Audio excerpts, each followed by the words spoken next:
Hello everyone and welcome to the American Civil War Gaming Club's YouTube channel. This is the meeting engagement at Resaca. This is part 6 in that series of videos, and this is a custom double-blind multiplayer game, and we are using WDS's Campaign Atlanta to fight this battle. If you haven't already watched the other episodes, go ahead, take the time, go back and check those out, because we're going to get rolling in this one just where we left off in part number 5. And that was at turn number 22, 11:40 a.m. in the game.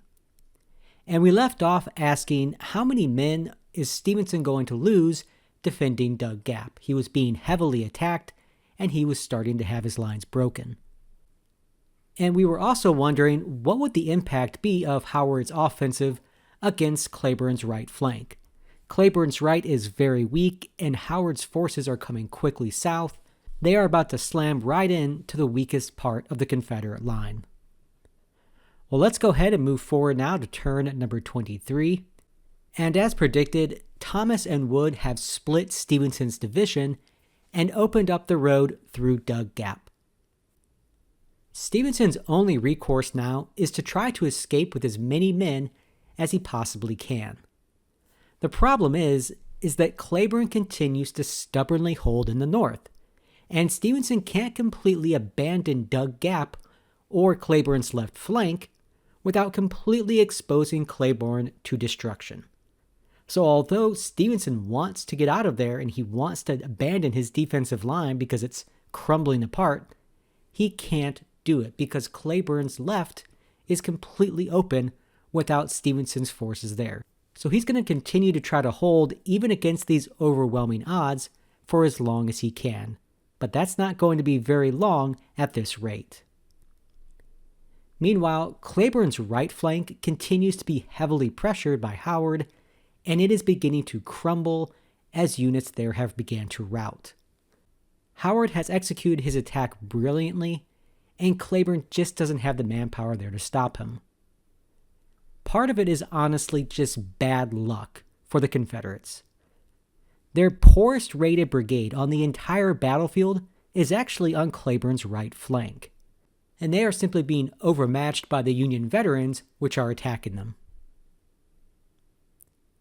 Moving to turn 24, and I've actually removed the names of the leaders on the map at this point. They were all just beginning to merge together, so we're just going to look at the red and blue lines here for a while.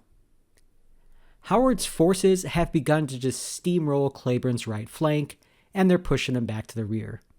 This was always going to be the outcome for Claiborne's right flank. They just don't have the manpower to stop Howard. Meanwhile, on the other flank, Thomas and Wood are doing the exact same thing. They are continuing to just push back Stevenson turn after turn. And really, you should just get out a notepad and begin to take notes, because this is precisely how to defeat an opponent who is playing a defensive battle and is locked in place.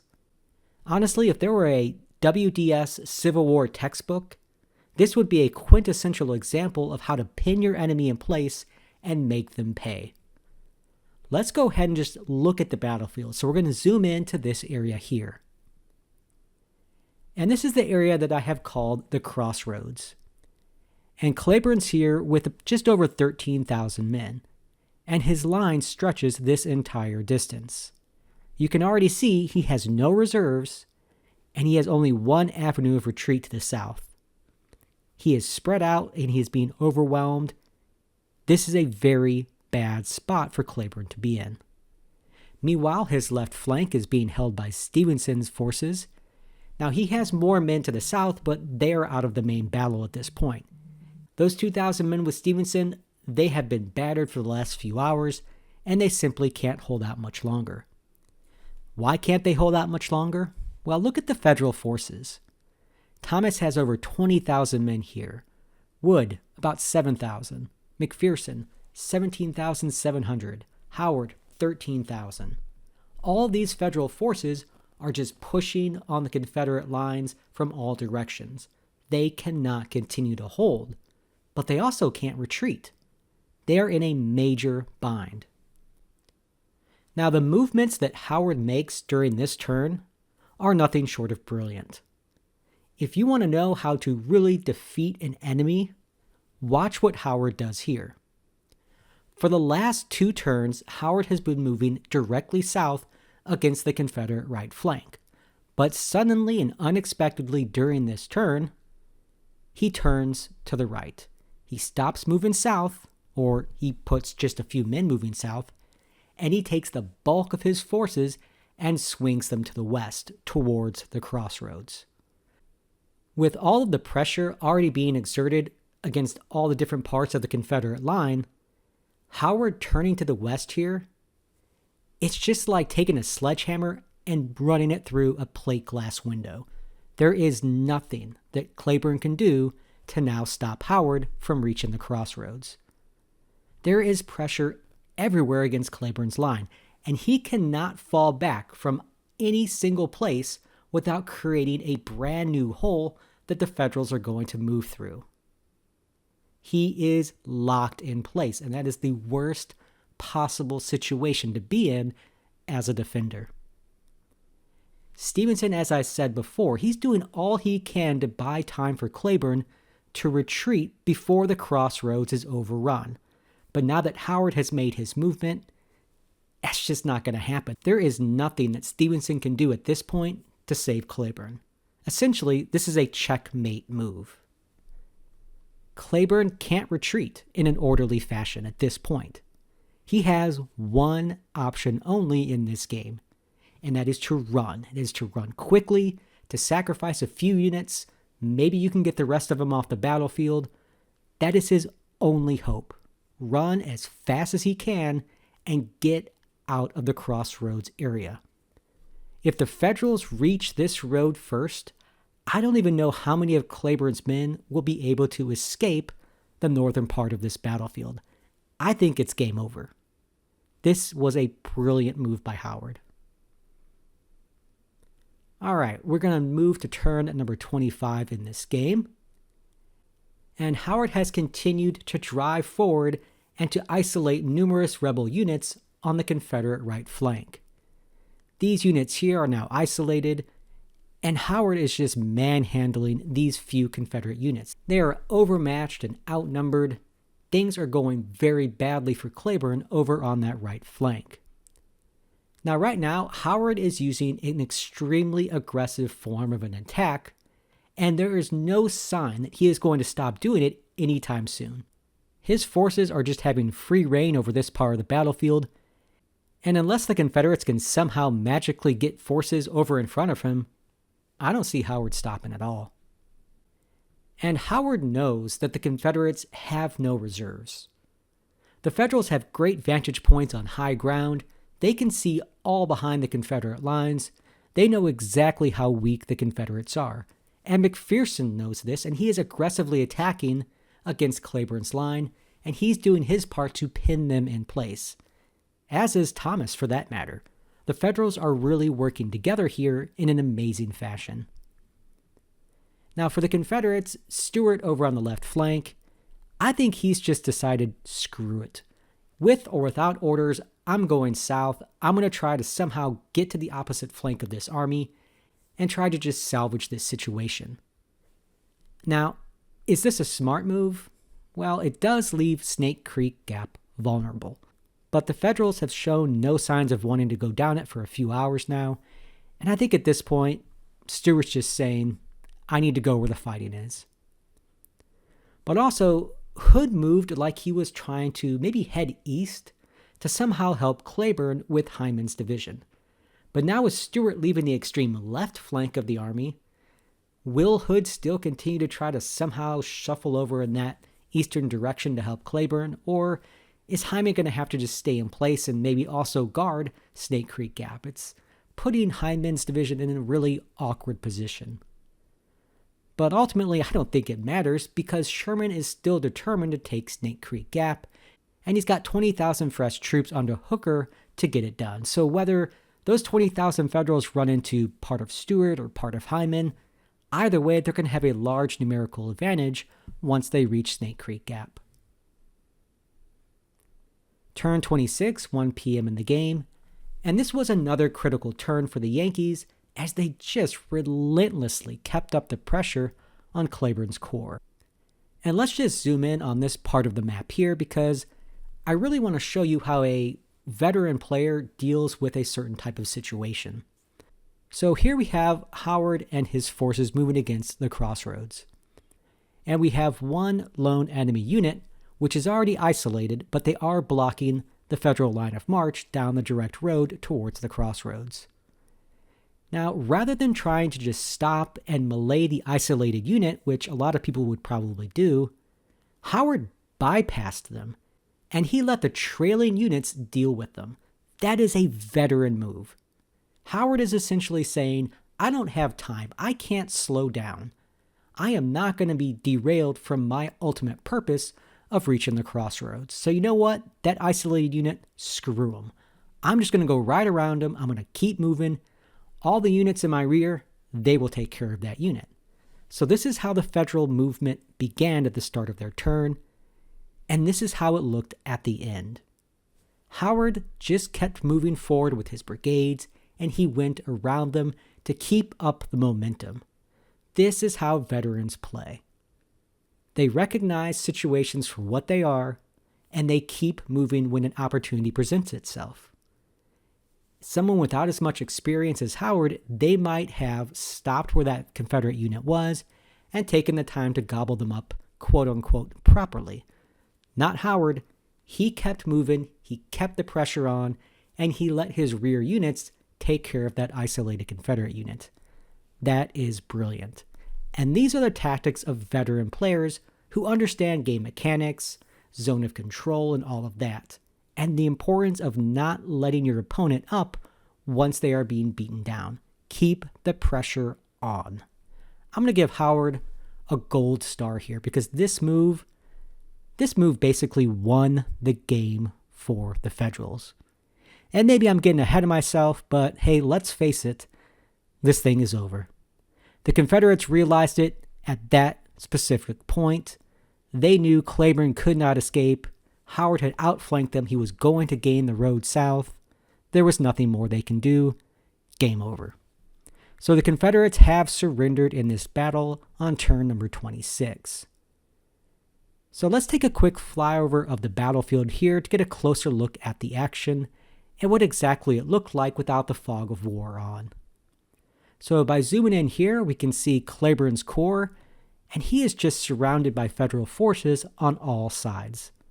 They have boxed in his entire corps, and they are about to capture the last road leading south, which Claiborne could have escaped on. With Claiborne already being heavily engaged on three sides, he had no more available forces to stop Howard, who was moving around his right flank. And with Howard moving freely on Claiborne's flank and rear, and with Claiborne having no available forces to secure his line of retreat, it really was game over. Now let's shift to the south a little bit here and look at the other nearby Confederate forces. Why couldn't they have maybe come and helped Claiborne? Well, here are the forces in the north, and here is General Hood. Hood's forces are the closest, but they have no direct road to reach Claiborne, and they're already fatigued from a long day of marching. So there was really nothing that Hood can do here to help Claiborne. Maybe if he had 10 or more turns in order to reinforce Claiborne, maybe he could help him, but he's simply too far away and out of position to do anything right now. Claiborne was simply cut off.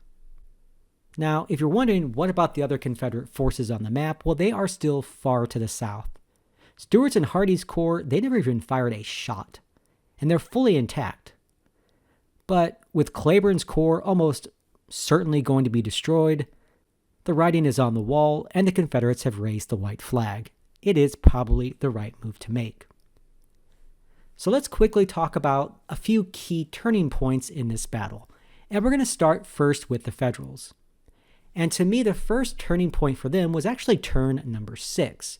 And that was when they were discussing whether or not to advance south into Snake Creek Gap. Because Thomas's original orders were for him to move south through that gap and to try to outflank the Confederate army. Now, had Thomas moved south, he would have been heading for a major battle within Snake Creek Gap. And it would have been really rough for Thomas because the rebels had excellent ground from which to fight on, and they had plenty of forces on Thomas's flank and rear, which he could not ignore had he moved south through Snake Creek Gap. He simply couldn't move south with his flank and rear open. Not to mention, Stuart's whole corps was moving north as well, and whatever forces Thomas maybe might have managed to partially get through that gap, well, they were going to be slammed into by Stuart's corps, and it would have been a disaster for Thomas. Thomas's reluctance to head down Snake Creek Gap without first clearing Doug Gap was fully justified, and it was the right move to make. Thomas argued with Sherman a bit, and he got his point across. The Federals had to clear Doug Gap first before they could move south. That was a very smart move, and it may have just saved the battle for them. Another key Federal turning point is one we've already discussed here just a few minutes ago, and that was Howard's juke to the right, and the fact that he just completely outflanked Cleburne. As soon as Howard made this move, I knew the game was over, and you probably did too.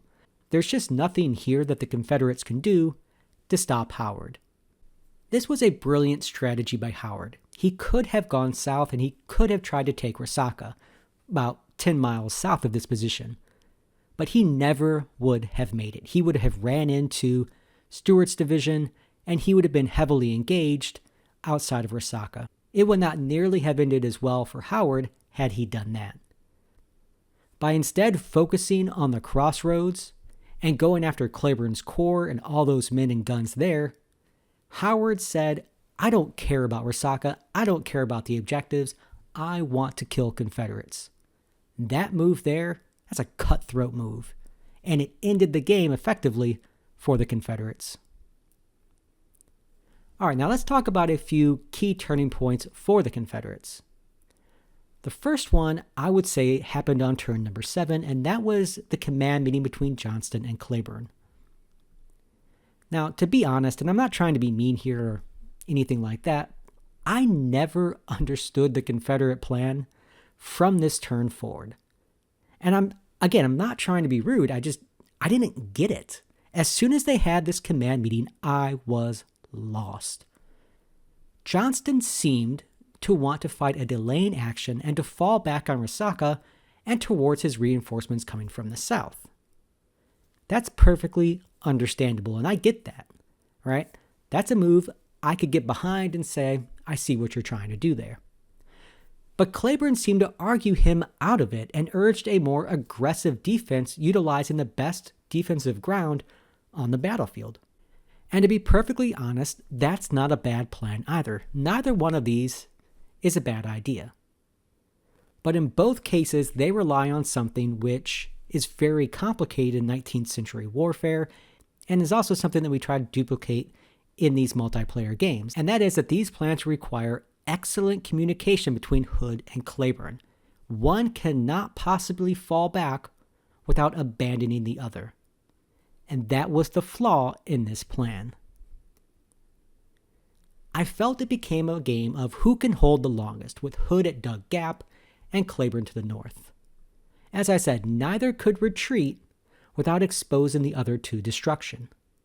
And because they couldn't talk directly to one another, Hood and Cleburne, because of the communication restrictions, that created a real problem. Johnston needed to set clear guidelines for when units needed to retreat, along with specific times. Hood and Cleburne were kind of just playing it by ear and trying to see what the other was doing. And if Hood held, well, then Cleburne had to hold. And if Cleburne held, well, then Hood had to hold. And by the time both Hood and Cleburne were ready to retreat and realized it was necessary, it was too late to do so. I think Hood realized it probably around turn 22 or 23, and you could just see him trying to send telepathic messages to Cleburne to retreat. I mean, Hood was getting his guns limbered up. They were trying to run off the battlefield. His wagons were long gone. Hood was ready to run about an hour or more before Cleburne was. And by the time Cleburne realized it, it really was too late. Now, the other major turning point here that I would argue about is Stuart's countermarching. And it really created one of the most fascinating what might have been moments in any of my multiplayer games. So Stuart's 2nd Division, this is their line of march. Are you confused? I surely was. So they begin north, they go towards Resaca, they stop going towards Resaca, they turn back to the west, they go north up towards Snake Creek Gap, whoa, hold on, and then they move back south, and then they go back towards Resaca. Johnston really wasn't sure what to do with Stuart's 2nd Division. And because of that, they did a whole lot of countermarching all over the place. Now, Stuart's instincts in this battle were right on numerous occasions. Whenever he had meetings with Johnston, he would often ask, why are we sending so many troops to the extreme left flank and leaving Claiborne's right flank completely exposed?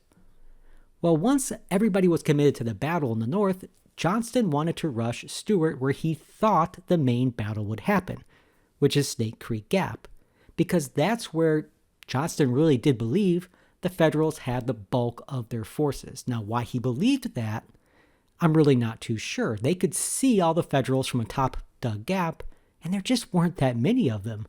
But Johnston remained convinced that the main battle was going to happen far in the west.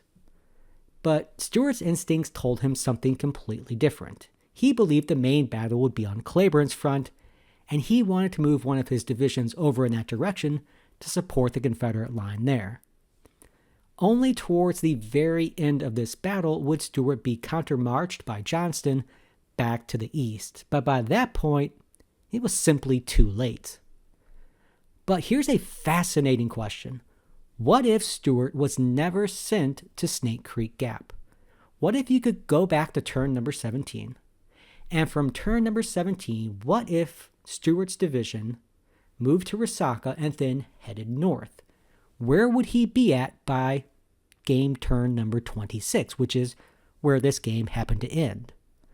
Well, let's bring up the map here from turn number 26 and ask that question. Where would Stuart be had he continued north? Well, whether he moved on the central road or if he moved over on the eastern road, it doesn't really matter. In both instances, by turn number 26, he would be in these positions here. Holy crap. He would be in a perfect position in either instance to either completely outflank the Union Army and smash into Howard's exposed left flank, or he would be in a perfect position to support Claiborne, to block that road, to keep Howard back, and to allow Claiborne to perhaps safely escape to the south. That's just crazy, isn't it? The what might have been if Stuart had continued north during turn number 17 and not turned back to the west. All we can do is wonder what might have been. All right, well, that is the end of the median engagement at Resaca multiplayer game. I will say that both sides fought well, but the rebels made some key miscalculations about enemy intentions, and they made, to be honest, some poor decisions early in this battle. For the Federals, they played a very clean game without any major mistakes, and they made some really good moves towards the end, which just overwhelmed the Confederates. The rebels, they made the right call to surrender in this one. Sure, half their army had never fired a shot, but Claiborne's corps was going to be destroyed. They were going to lose 7,000 men, and you just can't come back from something like that in one of these WDS games. The rebels made the right call by just ending it and hoisting up the white flag. All right, well, if you've enjoyed this game, come check us out at ACWGC.net. The American Civil War Gaming Club, we're always doing things like this, and it's a great place to meet other Civil War gaming enthusiasts. Until next time, everyone, just remember, keep gaming.